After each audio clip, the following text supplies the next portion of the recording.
Do you outsource your business decision making? If so, your customers might be in for a little bit of a shock.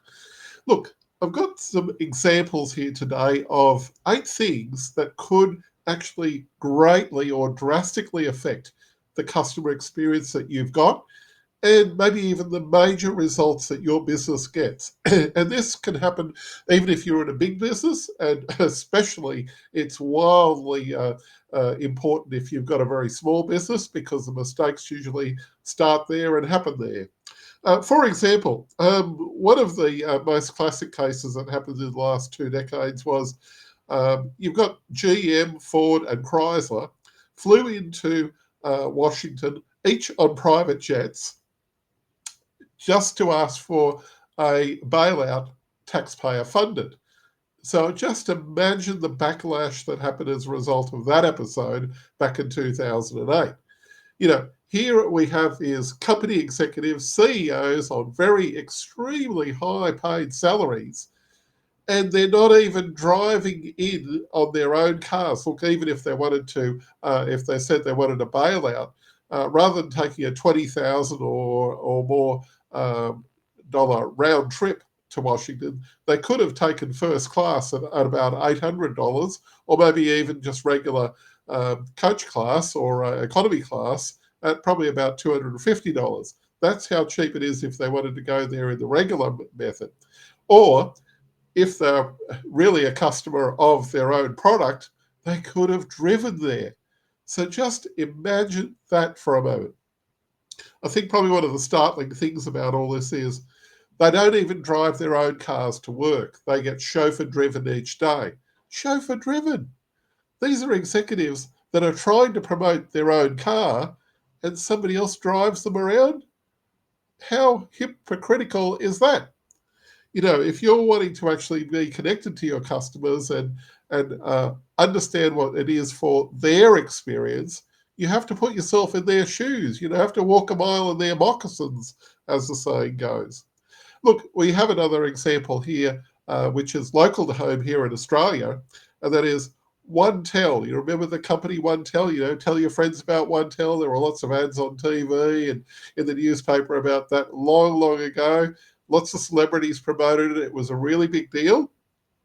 But what was probably one of their biggest downfalls, among many other different financial mischievous perils that they had at the time? If you wanted to get customer service, I do recall this very closely because one of my friends actually worked there for a few weeks. She managed to survive a few weeks in a very hostile call center environment. But the case was like this. If you wanted to ring up, you would probably have to be very lucky to get through within just a few seconds or maybe a few minutes. Most of the time, people are on hold for minutes, hours, goodness knows how long, and a lot of people gave up in the call center just trying to actually ring up and get some customer service. What's more, they burned through a lot of customer service people because of the hostilities that were happening in an environment like that. Now, the company was all fine when it had probably only about 30 staff. You could get through very quickly. A lot of the staff members helped out each other in a muck around type of format, maybe once a week or something like that. It was apparently a very happy environment. However, when a company grew like that with a very flat management structure, as it was known, not the hierarchical one, and probably one of the biggest missing elements was they didn't have enough people walking around in cardigans to give the managers some advice. And the problem is the owners of the business only took the advice that agreed with their perception of the world. Certainly not from the customer's perception. And those who gave a negative perception or something that was bad were often hounded out of the company, which is not a way how to go if you want to actually get feedback that you can steer the ship and move things into a positive direction.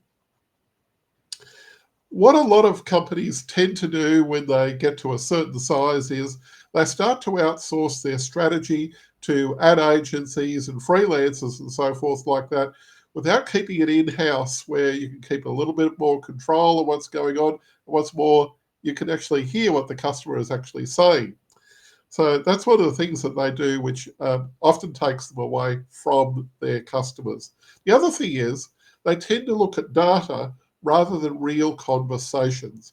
It's all fine and fancy to look at a whole lot of metrics and so forth like that on the screen and say, oh, yes, we're doing really well over here, we're doing well over there, but completely and utterly ignoring the customer experience.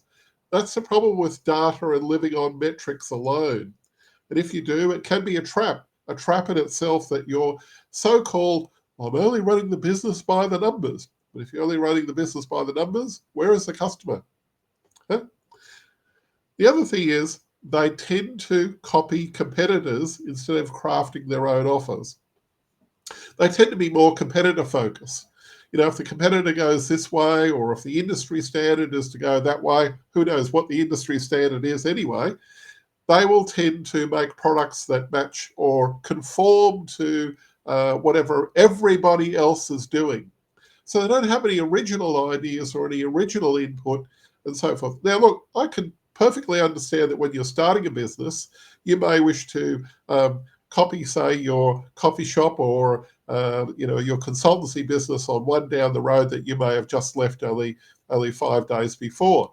Fair enough. But ultimately, you've got to come up with something original from yourself in the process of running your business, rather than just merely finding out what everybody else is doing and then producing, say, a different version of that. The biggest sin that a lot of these companies do, and a lot of business owners do, is they have no emotional connection to their customers. No emotional connection means to say that, the customer is way over there and they just see them as an ATM that they are going to milk that customer. And if that's the only way you're approaching it, you're not doing it for, a transformative effect of giving this customer something that really enriches their life and thus enriches your life, then you're not really seeing your business as something as a whole, wholesome, holistic type of enterprise that you're running there. You're just merely running a cash cow. There's probably one thing that I find is quite interesting, and that is this is echoed by Jeff Bezos. Now, if you look at any videos about Jeff Bezos online, one of the things that he echoes a real lot is, and that is about the empty chair strategy. And that is, in meetings, Jeff Bezos has an empty chair set aside there in the meeting. Maybe some executives have got together and they'll reserve one chair completely empty. And the reason for that is that's the customer's chair. So if you're going to run around a few ideas, they've got to bear in mind what the customer thinks in the process of their decision making. Now, it's all well and good to come up with great ideas, but in your case, what are you going to do? Where are you going to have the empty customer chair in your meetings? When you have a meeting with other executives or other decision makers in your business, do you have an empty chair available for your customer? Do you ring up and talk to your customers? One of my friends who had basically a major catastrophe, you might say, a few months back in his business, one or two of his customers that had been with him for a very long time and changed their business strategy, and they moved on. So therefore, he had to get back to the grassroots of talking to his existing smaller customers, not the big ones that were paying massive amounts of money to him each month, but talking to some of those more smaller customers, the more smaller prospects that were on his email list, and then saying, okay, what do you guys really want?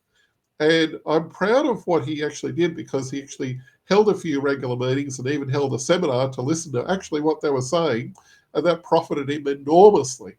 So if you're going through what you conceive is maybe some kind of a downside with your business at the time, why not consider ringing up some of your customers and asking them what they think or feel? Why not consider ringing up people that have dealt with you before and say, hey, look, if we were to do this and this, what would you think about that? Or what did you like about the service that we delivered to you a year or two ago, or something like that? Listen to them. That's what's actually going to keep you going ahead and keep you moving forward. So don't outsource your decision making. Make something happen. listen to your customers, and then move forward based upon the reality of what they want, not necessarily what you're dictating to them. This is David Newton speaking. Check out some of the other videos that are suggested on here, and I look forward to seeing you in the next video.